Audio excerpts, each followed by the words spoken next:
We've got some difficult days ahead. Freedom, freedom, freedom. It's been a long time coming, but I know something got to change. Something got to change now. I can't breathe. I can't breathe. Black people in this community are oppressed, and they've been oppressed. Brother, brother, brother. In the heart of a modern-day civil rights movement, the question is, how much really has changed over the past 50 years?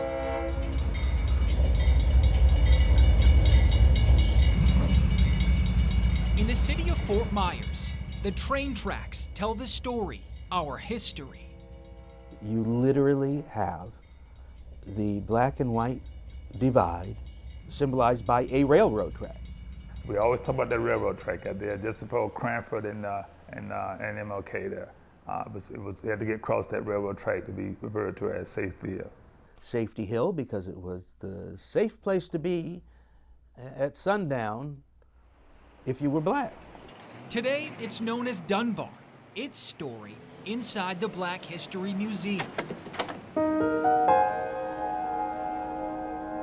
The slaves had the remedies.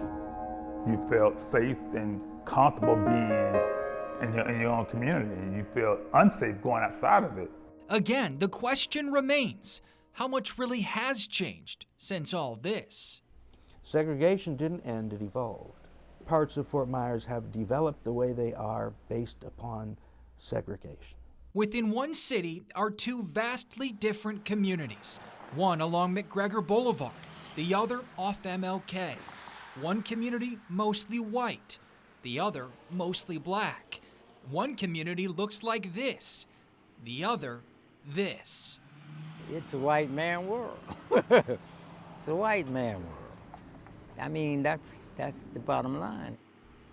I don't think I've ever seen such explicit segregation as we have here.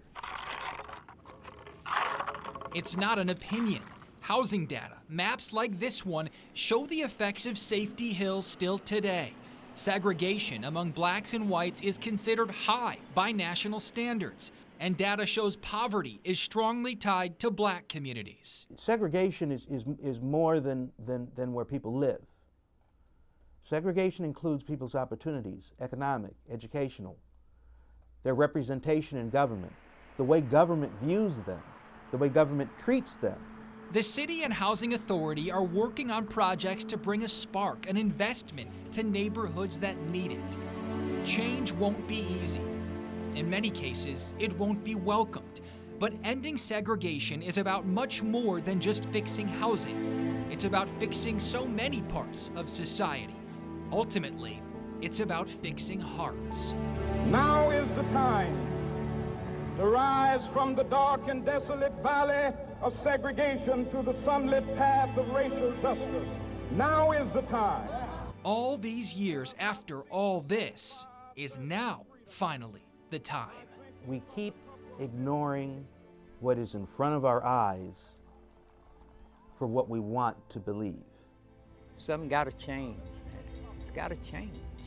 I look at you, regardless of your color, I see you as a human being. I accept you as a human being. And that's the core. I think we have to be able to look at people and feel that. For the NBC2 investigators, I'm Evan Dean.